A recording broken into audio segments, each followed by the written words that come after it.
everyone, welcome to Veg Express with Jayashri. This is your host Jayashri ಅಧ್ಯಾಪಕ್. ಅಡುಗೆನ ಯಾವಾಗ್ಲೂ ರುಚಿಯಾಗಿ ಮಾಡ್ಕೊಂಡು ತಿನ್ಬೇಕು ಅಲ್ವಾ. ಕೆಲವೊಂದು ಸತಿ ಆರೋಗ್ಯವಾದ ರಾಗಿ ಮಿಲೆಟ್ಸ್ ಇಂಥ ಅಡುಗೆ ಮಾಡ್ತೀವಿ, ಕೆಲವು ಸತಿ ಎಣ್ಣೆ ಪದಾರ್ಥಗಳ ಅಡುಗೆ ಮಾಡ್ತೀವಿ. ಸೊ ಯಾವುದು ಮಾಡಿದ್ರೂ ರುಚಿಯಾಗಿ ಶುಚಿಯಾಗಿ ಸಂತೋಷವಾಗಿ ಆರೋಗ್ಯವಾಗಿ ತಿಂದರೆ ಆರೋಗ್ಯ ಎಲ್ಲ ಬರುತ್ತೆ. ಈ ಎಣ್ಣೆ ಪದಾರ್ಥನೂ ಮೈಗೆ ಬೇಕಲ್ವಾ. ಸೊ ಇವತ್ತು ನಮ್ಮ ಭಾಗ್ಯ ಅವರು ಬಂದು ಒಂದು ಎಣ್ಣೆ ಪದಾರ್ಥದ ಒಂದು ಡಿಶ್ ಹೇಳ್ಕೊಡ್ತಾರೆ. ಸಾಮಾನ್ಯ ಇದು ಎಲ್ಲರಿಗೂ ಇಷ್ಟ ಅಂದರೆ, ಮತ್ತೆ ಒಂದು ತರಕಾರಿ ಅಂತ ಯಾವುದು ನಿಮ್ಗೆ ತರಕಾರಿ ಇಷ್ಟ ಅಂದರೆ ಮ್ಯಾಕ್ಸಿಮಮ್ ಎಲ್ಲರೂ ಹೇಳೋದು ಆಲೂಗೆಡ್ಡೆ ಅಲ್ಲ. ಸೊ ಆ ಆಲೂಗೆಡ್ಡೆಲಿ ಒಂದು ಫೇವ್ರೆಟ್, ಎಲ್ಲರಿಗೂ all time everyone favourite dish ನೋಡ್ಕೊಳ್ಳೋಣ ಇವತ್ತು. ಕರಿಯೋಣ ಭಾಗ್ಯ ಅವತ್ತ. ಭಾಗ್ಯ ಅವರೇ, welcome to veg express with Jayashree. ನಮಸ್ತೆ. ನಮಸ್ತೆ ನಮಸ್ತೆ. ನೋಡಿದ್ದೀರಾ ಅನ್ಸುತ್ತೆ ಭಾಗ್ಯ ಅಂತ. ಸೊ ಇವತ್ತೇನು ಹೇಳ್ಕೊಡ್ತಾ ಇದ್ದೀರಾ? ಇವತ್ತು ನಿಮಗೆ ಒಂದು ಆಲೂಗಡ್ಡೆ ಹಾಕಿ ಸಮೋಸ ಮಾಡ್ತೀನಿ. ಅದ್ರ ಜೊತೆಗೆ ಪುದೀನ ಚಟ್ನಿ ಸಮೋಸ ಮಾಡ್ಕೊಡ್ತೀನಿ. ಎಣ್ಣೆದು ಎಲ್ರಿಗೂ ಇಷ್ಟ ಆಗುತ್ತೆ, ಕಮ್ಮಿ ತಿನ್ಬೇಕು. ಮನೇಲೇ ಮಾಡ್ಕೊಂಡು ತಿಂದ್ರೆ ಆರೋಗ್ಯ, ಹೊರಗಡೆ ತಿನ್ನೋಕ್ಕಿಂತ ಮನೇಲಿ ಮಾಡ್ಕೊಂತಿಲ್ವಾ. ನೋಡ್ಕೊಳ್ಳೋಣ ಇದಕ್ಕೆ ಏನೇನು ಪದಾರ್ಥ ಬೇಕು ಅಂತ ನೋಡೋಣ ಬನ್ನಿ. ಏನೇನು ಪದಾರ್ಥ ಬೇಕು? ಸಮೋಸ ಮಾಡೋಕ್ಕೆ ಒಂದು ದೊಡ್ಡ ಕಪ್ಪು ಮೈದಾ ಹಿಟ್ಟು, ಒಂದು ಅದರಲ್ಲೇ ಅರ್ಧ ಚಿರೋಟಿ ರವೆ. ಓಕೆ, ಚಿರೋಟಿ ರವೆ, ಎಣ್ಣೆ ಬೇಕು ಕರಿಯೋದಕ್ಕೆ, ಪಲ್ಯ ಮಾಡಲಿಕ್ಕೆ ಆಲೂಗಡ್ಡೆ, ಖಾರ ಪುಡಿ, ಉಪ್ಪು, ಗರಂ ಮಸಾಲ, ಕೊತ್ತಂಬರಿ ಸೊಪ್ಪು, ಪಲ್ಯ ಮಾಡಿರ್ಬೇಕು. ಪುದೀನ ಚಟ್ನಿಗೆ ಪುದೀನ, ಬೆಳ್ಳುಳ್ಳಿ, ಶುಂಠಿ, ಹಸಿಮೆಣಸಿನ್ಕಾಯಿ, ಕೊತ್ತಂಬರಿ ಸೊಪ್ಪು ಇಷ್ಟು ಚಟ್ನಿ ಮಾಡ್ಕೋತೀನಿ. ಈಗ ಇದರಲ್ಲಿ ಪಲ್ಯ ಮಾಡ್ಕೋತೀನಿ. ಫಸ್ಟ್ ಹಿಟ್ಟು ಕಲಸಿಡ್ತೀನಿ. ಹಿಟ್ಟು ಯಾವ ಹದಕ್ಕೆ ಕಲಿಸ್ಬೇಕು ಅನ್ನೋದನ್ನ ನಿಮಗೆ ತೋರಿಸ್ಕೊಡ್ತೀನಿ. ಈಗ ನೀವೀಗ ಪುದೀನ ಚಟ್ನಿಗೆ ಬೆಳ್ಳುಳ್ಳಿ ಅಂತ ಹೇಳಿದ್ರಿ. ಕೆಲವರು ತಿನ್ನೋರು ಇರ್ತಾರೆ ಬೆಳ್ಳುಳ್ಳಿ, ಕೆಲವರು ತಿನ್ನೋದಿಲ್ಲ. ಆಪ್ಷನ್ ನಿಮ್ಗೆ ಏನ್ ಬೇಕೋ ಹಾಕೊಳ್ಳಿ. ಪುದೀನ ಚಟ್ನಿ ಬೆಳ್ಳುಳ್ಳಿ ಚೆನ್ನಾಗಿರುತ್ತೆ ಅಂತ. ಅದು ಆಲೂಗಡ್ಡೆ ವಾಯು ಅಲ್ವಾ, ಪುದೀನ ಬೆಳ್ಳುಳ್ಳಿ ಬಿದ್ರೆ ಅದು ವಾಯು ಹೋಗುತ್ತೆ ಅಂತ, ಆರೋಗ್ಯಕ್ಕೆ ಒಳ್ಳೇದು ಅಂತ ನಾನು ಹಾಕ್ತಾ ಇದ್ದೀನಿ. ಸರಿ ಸರಿ, ನಿಮ್ಗೆ ಇಷ್ಟ ಇದ್ರೆ ಹಾಕೋಬಹುದು, ಇಲ್ಲ ಅಂದ್ರೆ ಆಪ್ಷನ್. ಓಕೆ, ಈಗ ಹಿಟ್ಟು ಕಲಿಸ್ಕೊಳ್ಳೋಣ. ಹಿಟ್ಟು ಕಲಿಸ್ಕೊಳ್ಳೋಣ.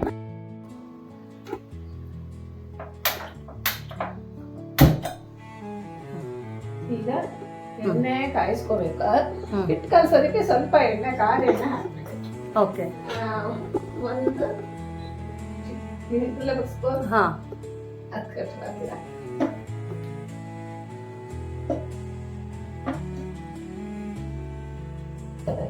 ಸ್ವಲ್ಪ ಎಣ್ಣೆ ಬಿಸಿ ಮಾಡ್ಕೊಂಡು ಚೆನ್ನಾಗಿ ಸ್ವಲ್ಪ ಕಾವು ತಟ್ಟೋ ಅಷ್ಟು ಬಿಸಿ ಮಾಡ್ಕೋಬೇಕು.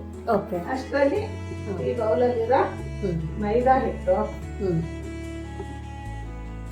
ಚಿರೋಟಿ ರವೆ, ರುಚಿಗೆ ತಕ್ಕಷ್ಟು ಉಪ್ಪು,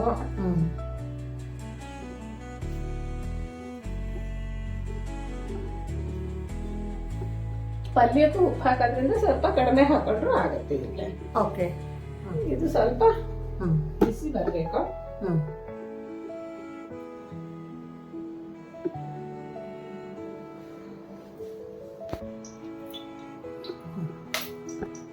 ಕಾದಿದೆಯಾ? ಬಿಸಿ ಕೈಗೆ ಬಿಸಿ ತಗ್ತಾ ಇದೆ, ಹೊಗೆನೂ ಬರ್ತಾ ಇದೆ. ಈ ಹದ ಬಂದಾಗ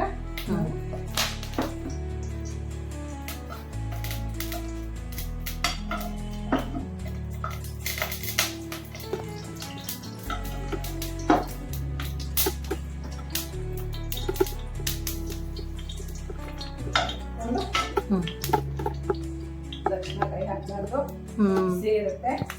ಅದೇ,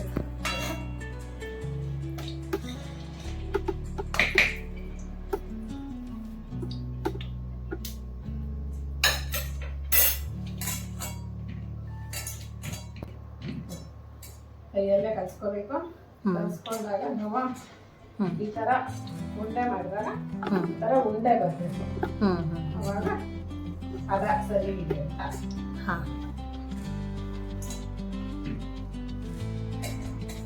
ಸ್ವಲ್ಪ ಸ್ವಲ್ಪನೇ ನೀರು ಹಾಕೊಂಡು ಎಕ್ಕೆ ಜಾಸ್ತಿ ಹಾಕೋಬಾರ್ದು. ಇದು ಚಪಾತಿ ಇಟ್ಟಷ್ಟು ಸ್ಮೂತ್ ಆಗಿ ಇರಬಾರ್ದು, ತುಂಬಾ ಗಟ್ಟಿಯಾಗಿ ಇರಬಾರ್ದು. ಚಿರೋಟಿ ರವೆ ಹಾಕಿರೋದ್ರಿಂದ ಸ್ವಲ್ಪ ಮೆತ್ತ ಕಲಿಸಿದ್ರೆ ಅದು ಹರಕೊಂಡು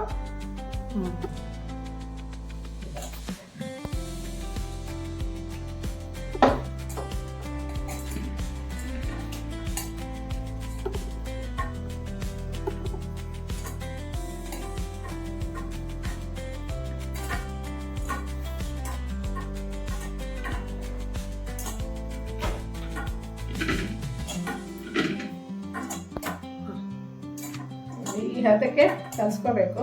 ನಾನು ಹಾಕಿರೋ ಅಳತೆ ಹಿಟ್ಟಲ್ಲಿ ನೀವು 10ರಿಂದ 12 ಸಮೋಸ ಮಾಡ್ಕೊಬೋದು. ನಿಮಗೆ ಜಾಸ್ತಿ ಕ್ವಾಂಟಿಟಿ ಬೇಕು ಅಂದ್ರೆ ಇನ್ನೊಂದು ಸ್ವಲ್ಪ ಡಬಲ್ ಮಾಡ್ಕೋಬೇಕು. ಎಷ್ಟು ಬೇಕೋ ಅಷ್ಟು ಮಾಡ್ಕೋಬೋದು. ಇದರಲ್ಲಿ 10ರಿಂದ 12 ಒಂದು 10 ನಿಮಿಷ ಮುಚ್ಚಿಡ್ಬೇಕು.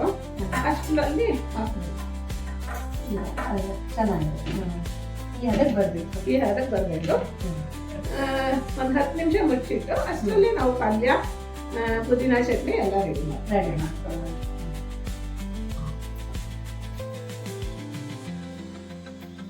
ನೋಡಿ, ಪಲ್ಯ ಮಾಡೋಕ್ಕೆ ಆಲೂಗಡ್ಡೆ ನಾನು ಬೇಯಿಸಿಟ್ಕೊಂಡಿದ್ದೀನಿ. ನೀವು ಹೀಗೆ ಬೇಯಿಸಿಟ್ಕೊಂಡು ಚೆನ್ನಾಗಿ ಸ್ಮ್ಯಾಶ್ ಮಾಡ್ಕೊಂಡು ತಗೋಬೇಕು. ಸ್ಮ್ಯಾಶ್ ಮಾಡ್ಕೊಂಡ್ಮೇಲೆ ಬಾಂಡೆ ಹಚ್ಕೋತೀನಿ. ಸ್ಟವ್ ಹಚ್ಕೊಂಡು ಬಾಂಡೆ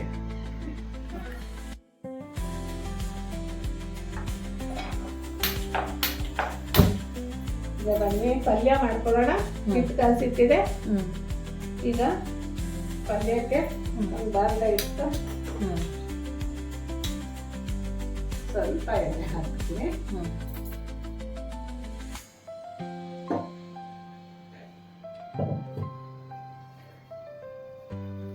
ಸಾಸಿವೆ ಬೇಕಲ್ಲ,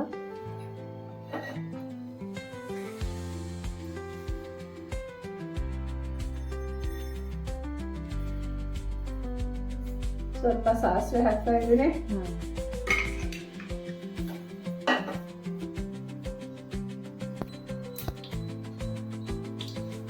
ನೀವು ಆಯ್ತಾ? ಚಟ್ಪಟ ಅಂತ ಇದೆಯಾ? ಸಾಸಿವೆ ಚಟ್ಪಟ ಅಂತ ಇದೆ. ಈಗ ಒಂಚೂರು ನಾನು ಸ್ವಲ್ಪ ಕ್ಯಾರೆಟ್ ತುರಿದಿಟ್ಕೊಂಡೆ. ಕ್ಯಾರೆಟ್ ಹಾಕೋಣ. ಕ್ಯಾರೆಟ್ ಒಂಚೂರು ಎಣ್ಣೆನಲ್ಲಿ ಚೆನ್ನಾಗಿ ಬಾಡಿಸ್ಬಿಟ್ಟು ಯಾವ ತರಕಾರಿ ಬೇಕಾದ್ರೂ ಹಾಕ್ಬೋದು. ತರಕಾರಿ ಪಲ್ಯನೇ ಮಾಡ್ಕೊಂಡು ಸಮೋಸ ಮಾಡ್ಬೋದು. ಆಲೂಗಡ್ಡೆನೇ ಹಾಕ್ಬೇಕಿಲ್ಲ, ತರಕಾರಿ ಹಾಕೊಂಡು ಮಾಡ್ಬೋದು. ಆಲೂಗಡ್ಡೆ ಕೆಲವರು ಆಗಲ್ಲ ಅಂತಾರೆ, ಅವರು ಮಾಮೂಲು ಪಲ್ಯನೂ ಮಾಡ್ಕೋಬೋದು. ನಾನು ಇವಾಗ ಗರಂ ಮಸಾಲ, ಚಾಟ್ ಮಸಾಲ ಎಲ್ಲ ಹಾಕ್ತಾ ಇದ್ದೀನಿ. ಅದ್ರ ಬದಲು ಬೇಕಾದ್ರೆ ನೀವು ವಾಂಗಿಬಾತ್ ಪುಡಿ ಹಾಕೊಂಡು, ಟ್ರೆಡಿಷನಲ್, ವಯಸ್ಸಾದವರೆಲ್ಲ ಸ್ವಲ್ಪ ಇಷ್ಟಪಡಲ್ಲ, ಹಾಗಾಗಿ ಆ ಪಲ್ಯಕ್ಕೆ ಪಲ್ಯದ ಪುಡಿ, ಅದೇ ವಾಂಗಿಬಾತ್ ಪುಡಿ ಬರ್ತಾ ಅದ್ರ ಪುಡಿ ಹಾಕೊಂಡು ಪಲ್ಯ ಮಾಡಿಕೊಂಡು ಅದರಲ್ಲೂ ಸಮೋಸ ಹಾಕೋಬಹುದು. ಇದಕ್ಕೆ ಬಟಾಣಿ ಹಾಕೋಬಹುದು, ಹುರುಳಿಕಾಯಿ ಸಣ್ಣಗೆ ಹುರುಳಿಕಾಯಿ, ಈರುಳ್ಳಿ ಎಲ್ಲ ಹಾಕೊಂಡು ನಿಮಗೆ ಯಾವ ರುಚಿ ಬೇಕಾದ್ರೂ ಮಾಡ್ಕೋಬಹುದು. ಒಳಗಡೆ ಯಾವ ತರ ಬೇಕಾದ್ರೂ ತಿನ್ಬೋದು. ಈಗ ಆಲೂಗಡ್ಡೆ ಹಾಕ್ತಾ ಇದೀನಿ, ಸ್ಮ್ಯಾಶ್ ಮಾಡಿ ಇಟ್ಕೊಂಡಿದೀನಿ.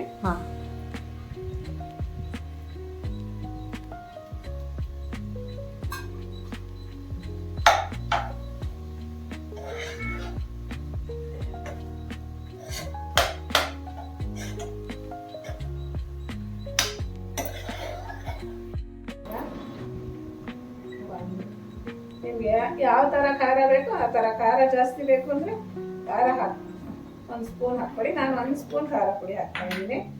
1 ಸ್ಪೂನ್ ಖಾರ ಪುಡಿ, 1 ಅರ್ಧ ಸ್ಪೂನ್ ಗರಂ ಮಸಾಲ. ಇದರಲ್ಲೂ ಖಾರ ಇರುತ್ತೆ, ಹಾಗಾಗಿ ಅರ್ಧ ಸ್ಪೂನ್ ಗರಂ ಮಸಾಲ ಹಾಕ್ತಾ ಇದ್ದೀನಿ.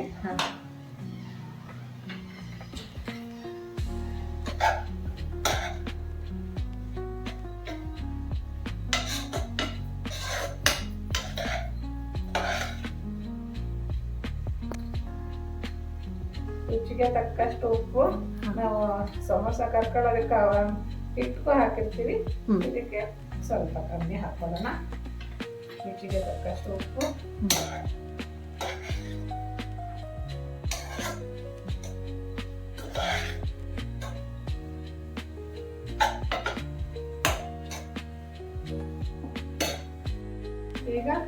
ಕಟ್ ಮಾಡಿ ಇಟ್ಕೊಂಡಿರೋ ಅಂತ ಕೊತ್ತಂಬರಿ ಸೊಪ್ಪು ಸ್ವಲ್ಪ ಹಾಕೋಣ.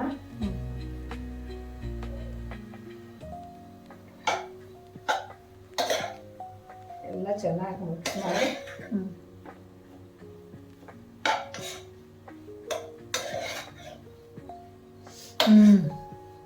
ಸಮೋಸ ವಾಸನೆ ಬರ್ತಾ ಇದೆ ಪಲ್ಯದಲ್ಲಿ.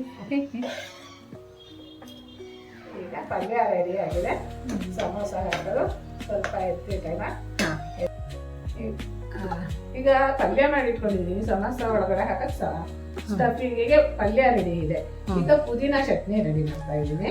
ಅದಕ್ಕೆ ಸ್ವಲ್ಪ ಜಾಸ್ತಿ ಪುದೀನ ಮಿಕ್ಸಿ ಜಾರ್ ಹಾಕೋತಾ ಇದ್ದೀನಿ. ಪುದೀನ, ಹಸಿಮೆಣಸಿನ್ಕಾಯಿ, ಖಾರ ತಿಂತೀರಾ? ಖಾರ ತಿನ್ನೋರು ಜಾಸ್ತಿ ಖಾರ ಹಾಕೊಳ್ಳಿ. ಖಾರ ತಿನ್ನಲ್ಲ ಅನ್ನೋರು ಕಮ್ಮಿ ಹಾಕೋಬಹುದು. ಬೆಳ್ಳುಳ್ಳಿನೂ ಆಪ್ಷನಲ್. ಬೆಳ್ಳುಳ್ಳಿ ಹಾಕ್ತಾ ಇದ್ದೀನಿ. ಆಲೂಗಡ್ಡೆ ಪಲ್ಯ ಆದ್ರಿಂದ ಬೆಳ್ಳುಳ್ಳಿ ಹಾಕ್ತಾ ಇದ್ದೀನಿ. ತಿನ್ನಲ್ಲ ಅನ್ನೋರು ಬಿಡ್ಬೋದು. 4 ಶುಂಠಿ ಪೀಸು, ಕೊತ್ತಂಬರಿ ಸೊಪ್ಪು, ಕರ್ಬೇವಿನ ಸೊಪ್ಪು, ರುಚಿಗೆ ತಕ್ಕಷ್ಟು ಉಪ್ಪು.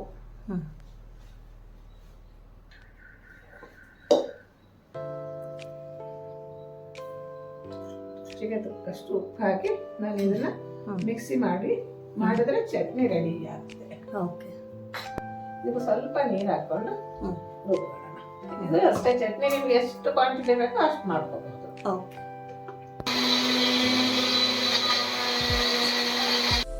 ಚಟ್ನಿ ರೆಡಿ ಆಗಿದೆ. ಇದಕ್ಕೆ ಪುದೀನ, ಹಸಿಮೆಣಸಿನ್ಕಾಯಿ, ಶುಂಠಿ, ಬೆಳ್ಳುಳ್ಳಿ, ಉಪ್ಪು, ರುಚಿಗೆ ಅಷ್ಟೇ ಹಾಕಿ ಪುದೀನ ಚಟ್ನಿ ರೆಡಿ ಆಯ್ತು. ಪಲ್ಯ ರೆಡಿ ಆಗಿದೆ. ಸಮೋಸಾಗೆ ನಾದ್ಕೊಳ್ಳೋಣ.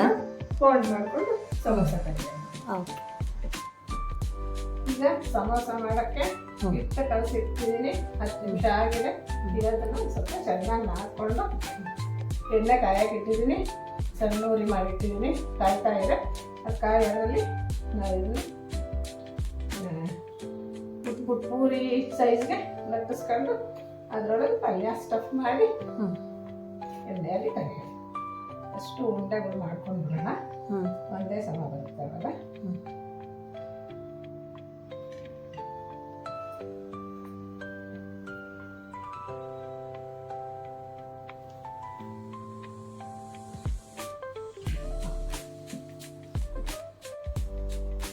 ಈಗ ಪೂರಿ ಸೈಜ್ಗೆ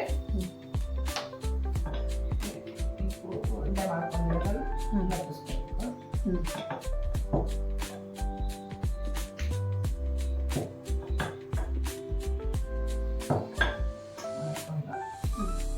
ಪೇಪರ್ ಕೋನ್ ಮಾಡ್ತೀವಲ್ಲ ಆ ಥರ ಕೋನ್ ಮಾಡ್ಕೋಬೇಕು. ಒಬ್ಬೊಬ್ರು ಒಂದೊಂಥರ ಮುಚ್ತಾರೆ. ಟೇಸ್ಟ್ ಎಲ್ಲ ಒಂದೇ ಇರುತ್ತೆ. ಯಾವ ಥರ ಬೇಕಾದ್ರೂ ನಿಮ್ಗೆ ಯಾವ ಥರ ಬೇಕಾದ್ರೂ ಕಂಫರ್ಟಬಲ್ ಆಗಿ ಮುಚ್ಕೋಬಹುದು. ಸಮೋಸ ಶೇಪೆ ಬರ್ಕೊಂಡು ಈ ಥರ ಕೋನ್ ಮಾಡ್ಕೋಬೇಕು. ಕೋನ್ ಮಾಡ್ಕೊಂಡು ಅದರೊಳಗಡೆ ಈ ಥರ ಪಲ್ಯ ಇಟ್ಟು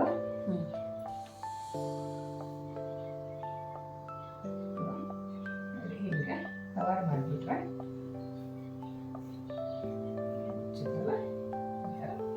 ಸಮೋಸ ಶೇಪ್ ಬರುತ್ತೆ. ನಾನು ತೋರಿಸ್ತೀನಿ. ಅಷ್ಟರಲ್ಲಿ ಎಣ್ಣೆ ಕಾಯುತ್ತೆ. ಕಾಯಕ್ಕೆ ಇಟ್ಕೊಂಡಿದ್ದೀನಿ.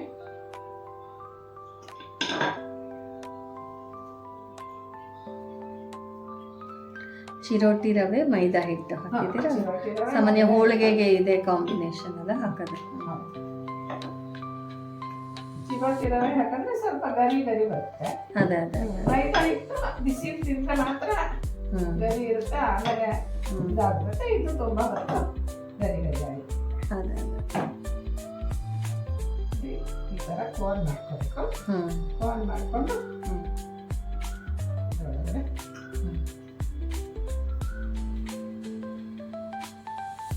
ಕೋನ್ ಮಾಡಕ್ ಬರಲಿಲ್ಲ ಅಂದ್ರೆ ಯಾವ ಶೇಪ್ ಬಂದ್ರು ಶೇಪ್ ಅಲ್ಲಿ ಏನು ವ್ಯತ್ಯಾಸ ಇರಲ್ಲ. ಟೇಸ್ಟ್ ನಿಮಗೆ ಚೆನ್ನಾಗಿ ಬರುತ್ತೆ. ಬರಲಿಲ್ಲ ಅಂತ ಬೇಜಾರು ಮಾಡ್ಕೊಳ್ಳೋ ಅವಶ್ಯಕತೆ ಇಲ್ಲ. ಯಾವುದೇ ಆದ್ರೂ ಸಂತೋಷವಾಗಿ ಖುಷಿಯಾಗಿ ಮಾಡಿ ಖುಷಿಯಾಗಿ ಕೊಡಿ. ನೋಡೋಣ, ಈಗ ಎಣ್ಣೆ ಕಾದಿದೆ. ಹಾ, ಹೊಗೆ ಬರ್ತಾ ಇದೆ. ಹೌದಾ?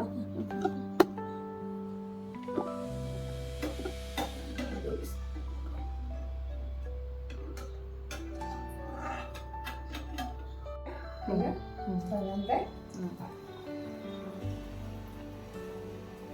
ಸ್ವಲ್ಪ ಸಣ್ಣ ಊರಿನಲ್ಲಿ ಸ್ವಲ್ಪ ಬೇಯಿಸ್ಕೋಬೇಕು.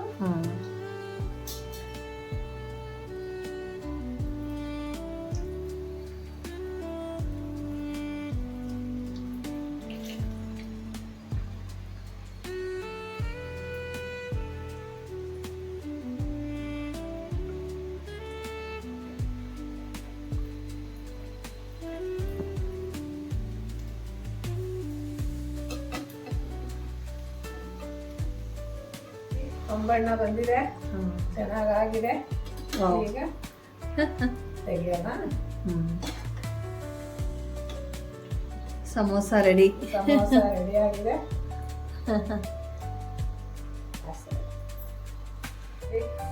ಕಾಣ್ತಾ ಇದೆಯಾ? ಈ ಬಣ್ಣ ಬಂದ್ರೆ ಆಗಿದೆ ಅಂತ ಹೇಳಿ. ಬೇಕಾದ್ರೆ ಒಂಚೂರು ಮುರಿದು ನೋಡ್ಬೋದು, ಆಗೋರು. ಬಿಸಿ ಇರುತ್ತೆ. ನೋಡಿ, ಈ ಬಣ್ಣ ಬಂದಿದೆ, ಆಗಿದೆ ಅಂತ.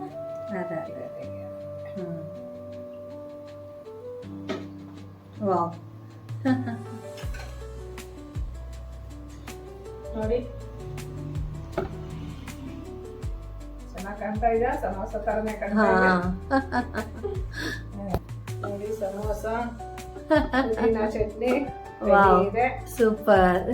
ಸರಿ, ನೋಡಿ, ಬಿಸಿ ಬಿಸಿ ಸಮೋಸ, ಪುದೀನ ಚಟ್ನಿ,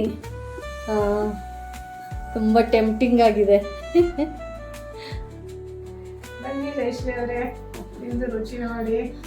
ನಿಮ್ಮ ವಿಡಿಯೋ ನೋಡ್ತಾ ಇರೋರು ಕೂಡ ಮಾಡ್ಕೊಂಡು ತಿಂದು ರುಚಿ ಹೇಳ್ತಾರೆ ನಿಮಗೆ. ಎಷ್ಟು ಈಸಿಯಾಗಿ ಹೇಳ್ಕೊಟ್ರಲ್ಲ ಇದು ಸಮೋಸ. ಬಿಸಿ ಇದೆ. ನೋಡೋಣ. ನೋಡಿ, ರೆಡಿ ಆಗ್ತಾ ಇದೆಯಲ್ಲ. ಅದರಲ್ಲೂ ಪುದೀನ ಚಟ್ನಿ ಜೊತೆ ತಿಂದ್ರೆ ತುಂಬಾ ಚೆನ್ನಾಗಿದೆ. ತುಂಬಾ ತುಂಬಾ ಚೆನ್ನಾಗಿದೆ. ಥ್ಯಾಂಕ್ ಯು ಭಾಗ್ಯ ಅವರೇ.